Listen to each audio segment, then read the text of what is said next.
Bye-bye. When I see us, I know that we don't need the building to be a church. Yung nakita ko kayo, alam ko, hindi na natin kailangan ng malaking gusali para lang magtayo ng simbahan. Because church is a people, not a building. Dahil ang simbahan, ito po ay ang tao at hindi ang gusali. Maybe we can be better in the singing. Maaaring maging mabuti tayo sa pagkanta. Or better organized. O kahit sa pagsasama-sama. But if we want, everything can come. Pero kung gugustuhin natin, lahat ay mapupunta na lang. Most important, we have willing in our heart. Ang pinakamahalaga, meron tayong kagustuhan sa ating puso. To be a church. Bilang simbahan. And always remember, church is not a building. At palagi nating tandaan, ang simbahan ay hindi isang gusali. Church is a people. Ang simbahan ay ang tao. From Greek ecclesia. Mula sa Greek, ito ay ecclesia. Which is gathering of the holy people. Na kung saan pinagsasama-sama ang mga taong banal.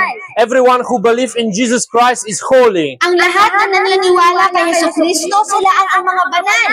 We don't need holy people from the picture. Hindi natin kailangan ng mga taong kabanalan mula lang sa larawan. But if you believe in Jesus, you are holy. Pero kung ikaw ay naniniwala kay Jesus, ikaw ay banal. And there is no one from us who is perfect. Wala naman isa sa atin dito ang perpekto. But if you are believing in Christ, you are holy. Pero kung ikaw ay naniniwala kay Jesucristo, ikaw ay banal. And in God's eyes, you are perfect. At sa mata ng Panginoon, ikaw ay perpekto. Not because of you, but because of Jesus Christ. Hindi dahil sa iyo, pero dahil kay Jesucristo. We need to remember that. Kailangan natin alalahanin ito. And today we are celebrating the happiest news in all the earth. At ngayon tayo ay nagdiriwang sa pinakamasayang mensahe sa buong mundo. We have reason to be happy. Tayo ay may rason para maging masaya. Because Jesus Christ is risen. Dahil si Jesucristo ay muling nabuhay. Jesus Christ rose from death. Si Jesucristo ay nabuhay mula sa kamatayan. And for the beginning of our sermon, I would like to read the verse from 12 verses from Gospel of Luke. At mula sa kasulatan, babasahin ko ang Lucas mula sa chapter 12. I will read from verse 1 to 12, 24, 1 to 12. Now, upon the first day of the week, very early in the morning, they came unto the sepulchre, bringing the spices which they had prepared and certain others with them. And they found the stone rolled away from the sepulchre. And they entered in and found not the body of the Lord Jesus. And it came to pass, as they were much perplexed thereabout, behold, two men stood by them in shining garments. And as they were afraid and bowed down their faces to the earth, they said unto them, Why seek ye the living among the dead? He is not here, but is risen. Remember how he spake unto you when he was yet in Galilee, saying, The Son of Man must be delivered into the hands of sinful men, and be crucified, and the third day rise again. And they remembered his words, and returned from the sepulchre, and told all that these things unto the 11, and to all the rest. It was Mary Magdalene, and Joanna, and Mary the mother of James, and other women that were with them, which told these things unto the apostles. And their word seems to them as idle tales, and they believed them not. Then arose Peter, and ran unto the sepulchre, and stopping down, he beheld the linen clothes laid by themselves, and departed, wondering in himself at that what was come to pass. Amen. Amen. Mula naman po sa Tagalog, maaga pa ng araw ng linggo, ang mga babae ay nagbalik sa libingan.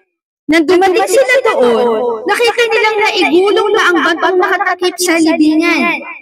Ngunit nang pumasok sila, wala roon ang bangkay ng Panginoong Hesus. Samantalang nagtataka sila kung ano ang nangyari.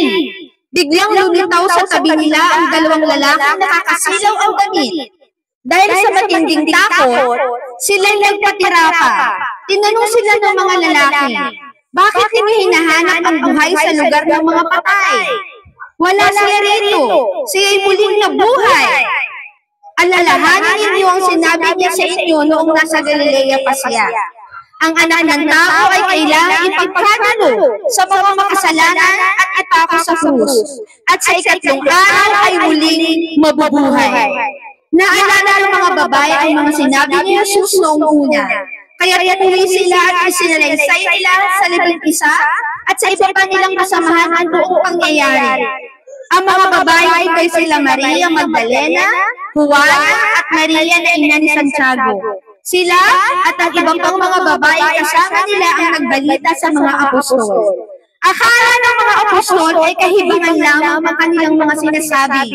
Kaya ayaw nilang maniwalaan ang mga kababaihan. Ngunit tumayo si Pedro at patakbong nagpunta sa libingan. Yumuko siya at pagtingin sa loob ay wala siyang nakita, kundi ang telang lino na ipinambalot kay Jesus. Kaya umuwi siyang nagtataka sa nangyari. Amen. Amen. Amen. Why this is the happiest message on the world? Bakit nga ba ito ang pinakamasayang mensahe sa buong mundo? This is happiest news because the death have no longer power. Ito ang pinakamasayang mensahe dahil ang kamatayan ay wala nang kapangyarihan. Everyone on this earth have to be born and have to be dead. Ang lahat ng dito sa mundo ay kailangan isilang at kailangan ding mamatay. One day everyone have to be dead. Isang araw ang lahat ng tao ay kailangan mamatay. But we have happy news for everyone. Pero meron tayong masayang balita sa bawat isa. That death have no longer a power. Na ang kamatayan ay wala nang kapangyarihan.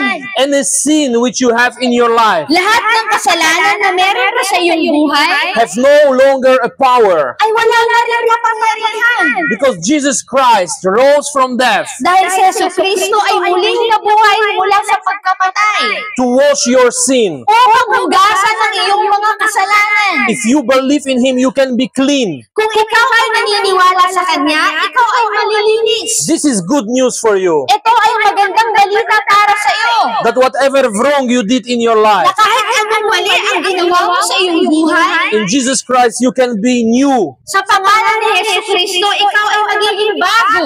In Jesus Christ you can be totally clean. Sa pangalan ni Jesucristo, ikaw ay magiging malinis. And the clothes which you have which were dirty At ang iyong suot-suot na kung saan madumi, now will be clean. ngayon ay nilinis. Jesus Christ is our friend. Si Jesucristo ang ating kaibigan. It's our beloved one. Ito ang ating minamahal. Because we have friend who died for us. Dahil meron tayong kaibigan na namatay sa atin. Can you imagine if two fishermen go to the sea Naiisip mo ba na kung ang dalawang mangingisda ay pumunta sa dagat? and then big storm will came At ngayon dumating ang malaking bagyo? and they need to fight for their life? At kailangan nilang ipaglaban ang kanilang buhay. The fisher who can jump to rescue the other fisherman, Ang isang mangingisda kung saan tumalon para lang sagipin ng isang mangingisda. he is real friend of this other Siya ang fisherman. totoong kaibigan ng kanyang kasasamang mangingisda. If he can jump to the water Kung kaya niya tumalon mula dun sa tubig and rescue him. upang iligtas siya. Many times I can hear the message Maraming pagkakataon na naririnig ko ang balita that someone is drowning in the water na meron isa na nalulunod sa dagat and other man is jumping to the water at ang isang tao ay tumalon sa dagat to rescue this person, upang iligtas lang ang taong ito. and they both are drowned and dead. At parehas silang nalunod. But Jesus said that there is no bigger love than to give your life for other. Pero sinabi niya Panginoong Jesucristo, wala nang hihigit pa sa pagmamahal ng ginawa ni Jesucristo sa atin. If you can give your life for others, Kung may pagkakataon na ibibigay mo ang iyong buhay sa iba, that is mean that you have biggest love possible on this world. ibig sabihin na ito na meron kang malaking pagmamahal sa mundong ito. And this is what Jesus did for us. At ito nga nga ang ginawa ni Jesucristo para sa atin. Only 33 years old, Mula sa 33 taon, and he decided to die for all the world. siya ay nagdesisyong mamatay para sa buong mundo. Young man, Batang-bata. and he decided to die At siya ay nagdesisyong mamatay. because he wanted to fulfill the perfect will of Father. Dahil gusto niyang isakatuparan ang kalooban ng Panginoon. But today he is risen from the dead, Pero ngayon, siya ay buhay mula sa kamatayan. and he wants you to lean on him. At gusto niya na ikaw ay sumandal sa Kanya. You know what it means to lean on someone? Alam mo ba ang ibig sabihin na sumandal o manalig sa Kanya? If I am, for example, weak and I want to lean on my wife, Halimbawa ako ay nanghihina at gusto kong sandalan ng aking asawa. that is mean that Jesus wants you to lean on him. Ibig sabihin nito na si Jesus gusto niya na ikaw ay manalig o sumandal sa Kanya. He know that you are weak, Alam niya na mahina ka. and it's not a shame to be weak, Pero hindi nakakahiya kung ikaw naman ay mahina. because all of us have a problems on this earth. Dahil lahat naman tayo dito ay may mga problema sa buong mundo. But Jesus is here to let you lean on him, Pero nandito si Jesus upang ikaw ay may masandalan. and all your problems, all your sadness, At lahat ng iyong problema, ang lahat ng iyong kalungkutan, he wants that you will lean that on him. gusto niya na sandalan mo siya. He just don't want to give his only one hand, Ayaw niya na ibigay lang isang kamay, but he wants that you will totally lean on him. pero gusto niya na buong-buo kang sasandal o mananalig sa Kanya. Totally with all your body, you will lean on him. Nang buong iyong katawan ay sandalan mo siya. This is for what we have Jesus in our life. Kaya nga ito kung bakit meron si Jesucristo sa ating buhay. Someone who say, I don't need Jesus, Maraming nagsasabi na hindi ko naman kailangan si Jesus. this is a weak person. Ito ang mahinang tao. Because we all need Jesus in our life. Dahil kailangan natin si Jesus sa ating buhay. We have happy news Meron tayong magandang balita for everyone. sa bawat isa sa atin. This is triumph of our soul Ito ang katagumpayan ng ating kaluluwa. against death and against sin. Laban sa kamatayan at laban sa kasalanan. Christianity cannot exist Ang Kristyanismo ay hindi nananatili. if Jesus will not arise from the dead. Kung si Jesucristo ay hindi nabuhay mula sa kamatayan. This is base of our faith. Ito ay base sa ating pananampalataya. Because before Jesus came to this world, Bago pupunta si Jesus sa mundong ito, people were living in the darkness, ang mga tao ay namumuhay sa kadiliman. and they didn't know what will happen after they At die. hindi nila alam kung anong mangyayari pagkatapos ng kanilang pagkamatay. And now we know because we have light of the world, Pero ngayon, alam na natin dahil meron na tayong liwanag sa mundo. and we have Jesus. At meron tayong Jesus. He is our light Siya ang ating liwanag for eternal life, para sa buhay na walang hanggan. and He is the one which we can lean on At tanging siya lang ang ating masasandalan with everything what we have on this earth. sa lahat ng meron tayo dito sa mundo. And Jesus was telling His disciples At si Jesus ay nagsasabi sa lahat ng mga disipulo, many times that He need to be killed sa lahat na maaari siyang mamatay and He need to rise again from death. at kailangan niyang mabuhay mula sa pagkamatay. He was telling this many times to them. Sinasabi niya ito maraming beses na sa kanila. And when it finally happened, At nang ito nga ay mangyari, they didn't believe that. hindi sila naniwala. The people who were walking with Him all the time, Lahat ng mga taong sumasama sa kanya sa paglakad, and they have seen many miracles, na kung saan marami silang nakitang milagro, they didn't believe when the Mary and other woman came. hindi sila maniwala na nang puntahan sila ni Mary. Word of God say that they think that this is nonsense. Sinasabi nila na ang salita ay parang wala lang. And today, I would like that, At ngayon, gusto ko that we are not like these people. na hindi tayo kagaya ng mga ganitong tao. That the message of the eternal life, Na ang mensahe ng buhay na walang hanggan, we will not treat as a nonsense. hindi lang natin ito ituturing na parang wala lang. Because you will live forever Dahil ikaw ay mabubuhay magpakailanman if you will believe in Him. kung ikaw ay maniniwala sa Kanya. And we have Holy Spirit. At tayo ay may espiritu which I pray that will help us to believe in this na message. kung saan ipapanalangin ko na maniwala sa ganitong mensahe That as Jesus was rose from death, na si ang Panginoong Jesucristo na nabuhay mula sa kamatayan the same us will rise from death. ay kagaya natin na bubuhay din sa kamatayan. Many people will be talking about Jesus today. Maraming tao nag-uusap patungkol kay Jesus ngayon. I was living in Spain before, Nabuhay ako sa Espanya dati. and I saw very big gatherings when there is Easter Day. Nakita ko na malaking pagsasama-sama ng araw ng linggo. And every church today will be speaking about Jesus risen At ang bawat from death. sandahan ay nag-uusap patungkol kay Jesus. But today I have question for all of us. Pero ngayon, meron akong tanong para sa inyong lahat. And if you don't remember what we were talking here, At kung hindi mo ito maaalala lahat ng pinag-usapan natin ngayon, I would like that you will remember at least one question when you go home today. gusto kong maalala mo ang isang tanong na ito pag ikaw ay uwi na ngayon. Who is Jesus for me? Sino ba si Jesus para sa akin? I would like that everyone will answer this question today in home. Nawa gusto ko na lahat sa inyo ay sagutin ang tanong na ito nung kayo ay pagka-uwi ninyo. Who is Jesus for me? Sino ba si Jesus para sa akin? Ask this question yourself Tanungin mo ng tanong ang iyong sarili. and answer yourself. At sagutin mo rin ang iyong sarili. Who is Jesus for you? Sino ba si Jesus para sa iyo? You know, many people from this earth, they like to say, I buy new car, Alam mo ba na maraming tao dito na sabihin na bumili ako ng bagong sasakyan, I buy new house, bumili ako ng bagong bahay, I have a lot of money, marami akong pera, I have new tattoo, meron akong bagong tattoo, I have new clothes. meron akong bagong damit. People say like this, Maraming tao na nagsasabi ng ganito. but I will tell you something, Pero may sasabihin ako sa inyo. that for me, it doesn't matter what you have on this earth. Pero para sa akin, wala itong halaga kung ano man ang meron ka dito sa mundo. If you don't have Jesus in your life. Kung wala ka namang Jesus sa iyong buhay.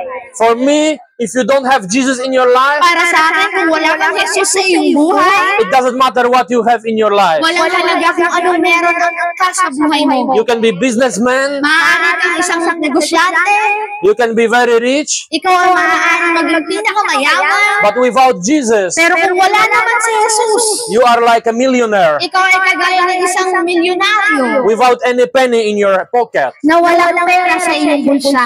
You have nothing Ikaw ay wala lang. because everything what you have will perish Dahil lahat ng meron ka ay mawawala lang din. and your soul will perish. At ang iyong kaluluwa ay mapapahamak. But if you have these things Pero kung ikaw ay meron ng mga ganito, and if you have Jesus in your life, tapos meron ka pang Yesu Cristo sa buhay, then I will say, very good. at sasabihin ko sa iyo, napakabuti. I see that God really bless you. Nakikita ko na ang Diyos ay talagang pinagpapala ka. That's why if you want to be rich in this earth, Kaya nga kung gusto mong maging mayaman sa mundong ito, I think everyone would like to be rich. palagay ko lahat dito gusto maging mayaman. But first, make sure that you are rich in Jesus. Pero siguraduhin mo unang-una maging mayaman ka kay Yesu Cristo. Because if you are not rich in Jesus, Dahil kung hindi ka mayaman kay Jesus, your richness, physical richness, ang iyong kayamanan na natural, will mean nothing. ito ay parang wala lang. Death and resurrection Ang kamatayan at muling pagkabuhay, is like going sleep and wake up. ito ay kagaya ng ikaw ay natutulog at ikaw ay nagising. This word is constructed like this, Ito ang salita na sinasabi that we have to go sleep every evening na kailangan natin matulog bawat gabi. and we have to wake up At pagkatapos tayo naman ay nagigising in the morning. sa umaga. And when we close our eyes in the night, Kapag ipinikit na natin ang ating mata sa gabi, we don't know what happened. hindi na natin alam ang nangyayari. But after 8 hours, we open our eyes Pero pagkatapos ng 8 oras, gigising na naman ang ating mata. and we are waking up. At tayo ay tatayo, babangon. The time goes so fast. Ang oras ay napakabilis. And the same is with when you die. At kagaya din ito kapag ikaw na ay namatay. You will close your eyes Ipipikit mo lang ang iyong mata and you will open your eyes at bubuksan mo ulit ang iyong mata in the last judgment, sa huling paghuhukom where Jesus Christ na kung saan si Jesucristo will be judging ay maghuhukom the living and that, mula sa buhay at sa patay. and which decision you make on this earth At mula sa iyong desisyon na ginawa mo sa mundong ito will verify ay aayon where it will be your eternal life. kung saan ka ba mapupunta na buhay na walang hanggan. Did you choose light or darkness? Pinili mo ba ang liwanag o kadiliman? You have choice here on this earth Meron kang pamimili dito sa mundong ito to choose light in your life. upang piliin ang liwanag sa iyong buhay. We are thankful to God for our bodies Tayo ay magpapasalamat sa Diyos mula sa ating katawan. because our body is like a home for our soul. Dahil ang ating katawan ay tahanan ng ating kaluluwa. We are thankful for God Tayo ay nagpapasalamat sa Diyos that He gave us this body dahil binigyan niya tayo ng ganitong katawan to come on this earth upang mapunta dito sa mundong ito. to know the truth about Jesus, Upang alamin ang katotohanan patungkol kay Kristo. to accept Him, Upang tanggapin siya and to live forever. at mabuhay na walang hanggan. Because amen, and for your body is not given you for anything else, At ang iyong katawan ay hindi lang ibinigay na parang wala lang. but your body is given to you Pero ang iyong katawan ay ibinigay as a gift bilang regalo to come here upang mapunta sa mundong ito and accept Jesus or not. at tanggapin si Jesucristo o hindi.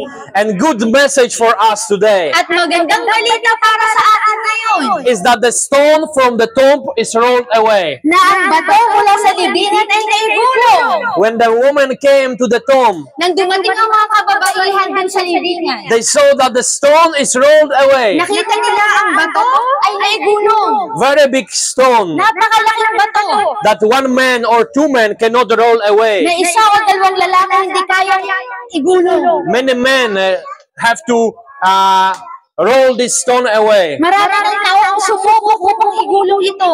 Many soldiers were necessary to roll this away. Maraming mga sundalo ang gustong igulong. And Roman soldiers were on the guard Ganyan also. din ang mga sundalo ng mga Romano.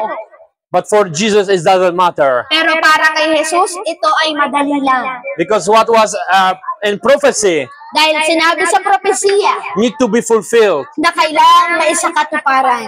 And Jesus have to rise again. Na si Jesus ay kailangan mabuhay muli. And the stone have to be rolled away. At ang bato ay kailangan maigulong. This is good news for us. Ito ay mabuting balita para sa ating lahat. That the stone will not have a power on Jesus. I will not close him to anything. Na ang bato ay wala na muling kapangyarihan at hindi na muling magsasara. Make sure that stone is also rolled away from your heart. Siguraduhin mo na yung bato sa puso ay naigulong na din. Don't put stone on your heart, Huwag kang magbigay ng pabigat o bato sa iyong puso which will block Jesus into your na heart. kung saan haharang patungo kay Kristo sa iyong buhay. Roll the stone away Tanggalin mo ang mabigat sa iyong puso and accept Jesus. at tanggapin si Jesus sa iyong puso. And let him to enter your heart. At hayaan mo siya ay pumasok sa iyong puso. There is never too late. Hindi, wala magiging huli. I like Peter, the Apostle Peter, Gustong-gusto ko si Apostol Pedro. because he was always very rushing to everything. Dahil siya ay palaging nagmamadali sa lahat. Remember, it was the one who want to walk on the water. Natandaan niyo ba na siya ang isa na kung saan lumakad sa tubig? When he saw Jesus, he want to walk in the water. Nung nakita niya si Jesus, gusto niya lakaran ang tubig. When Jesus said that he need to be put to death, Nung sinabi ni Jesus na kailangan niyang mamatay, and everyone will reject him, na kung saan lahat ay pinagkanuno siya. Peter said, "Lord, but I will never reject you." Sinabi ni Pedro, hindi kita itatanggi, Panginoon. And the same Peter, when he heard that the woman came, At kagaya din ni Pedro, na kung saan dumating ang mga kababaihan. and they said that the stone is rolled away, At sinabi nila na ang bato ay muling naigulong. Peter stand up Si Pedro ay tumayo. and he ran to the tomb Siya ay tumakbo doon sa libingan just to see his master risen from death. upang makita lang si Jesus kung talagang nabuhay mula sa kamatayan. And today I would like that every one of you At ngayon, gusto ko lahat ng tao dito sa atin will run like Peter ay tatakbo din kagaya ni Pedro to meet with Jesus in your upang life. tagpuin si Jesucristo sa iyong buhay. If you didn't meet with him yet, Kung hindi mo pa siya natatagpuan sa iyong buhay, run like Peter tumakbo ka kagaya ni Pedro to meet with your master, upang tagpuin ang iyong master, to meet with him, upang tagpuin siya and to make sure at siguraduhin that he is risen na siya ay muling nabuhay and celebrated in your heart, at pagdiwang sa iyong buhay that he is risen from na death. siya ay muling nabuhay mula sa kamatayan. Because a real Christian and true Christian, Dahil ang totoong Kristiyano, he don't need only one day in the year hindi niya lang kailangan ng isang araw para sa buong taon to celebrate that Jesus is risen. upang ipagdiwang na si Jesucristo ay muling nabuhay. True Christian, Ang totoong Kristiyano, he celebrated every day. ipinagdidiwang niya ito araw-araw. Because this is happiest message and happiest news for him. Dahil ito ang pinakamasayang mensahe at pinakamagandang balita para sa kanya. And the same Christmas. At gagaya din ito ng araw ng Pasko. We don't need only one day in the year. Hindi na natin kailangan ng isang araw para sa buong taon. Because we celebrate every day that Jesus is born Dahil palagi natin ipinagdiriwang na si Jesus ay isinilang and that Jesus is risen from na death. siya ay muling nabuhay mula sa kamatayan. Amen. Amen! So I would like that we have celebration every day in our heart. Kaya nga gusto ko araw-araw dapat lagi tayo nagdiriwang sa ating puso. Pray to Jesus. Malalangin kay Jesus. Sing to Jesus. Kumanta, papurihin si Jesus. And be thankful every day. At maging mapagpasalamat araw-araw. Because his death is also your death. Dahil ang kanyang kamatayan ay kamatayan mo rin. And his resurrection is also your resurrection. At ang kanyang muling pagkabuhay ay muling pagkabuhay mo rin. Because if you want to be saved, Dahil kung gusto mo talagang maligtas, and if you want to see heaven, at gusto mong makita ang kalangitan, you have also died on the cross. kailangan mo rin mamatay sa krus. You have to die like Jesus. Kailangan din natin maimatay kagaya ni Jesus. I don't call you to go and die on the cross. Pero hindi ko naman kayo tinawag na pumunta sa krus at magpako din. But spiritual, you have to be dead like Jesus. Pero pagdating sa spiritual, kailangan nating mamatay kagaya ni Jesus. For all your sin, you have to go on the cross Para sa ating mga kasalanan, kailangan nating pumunta sa krus. and find forgiveness in the cross of Golgotha. At hanapin natin ang kapatawaran mula sa krus ng Golgotha. We have to go there and be crucified. Kailangan nating mapunta doon at tayo rin ay maipako. All your old nature have to be crucified. Lahat ng ating lumang pag-uugali kailangan maipako. And not only one day, At hindi lang isang araw. but whenever you see that there is something in you like not in like Jesus, At kapag may nakikita ka ng kakaiba sa iyo na hindi patungkol kay Jesucristo, whatever day you see that there is something wrong with you, na makikita mong may mali para sa iyo, you have to run to the cross kailangan mong tumakbo sa krus and put it in the cross.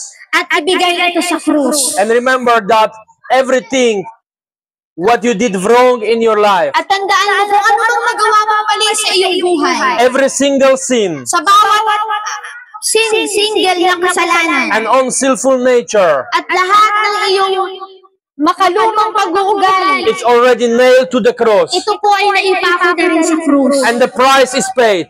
At ang kabayaran ay nabayaran. So don't worry. Kaya huwag kayong mag-alala. Only believe Kailangan lang maniwala and let Jesus change you. at hayaan mo si Jesucristo ang magbabago sa iyo. Amen? Hallelujah. Amen. Thank you very much Thank for you, listening. Jesus.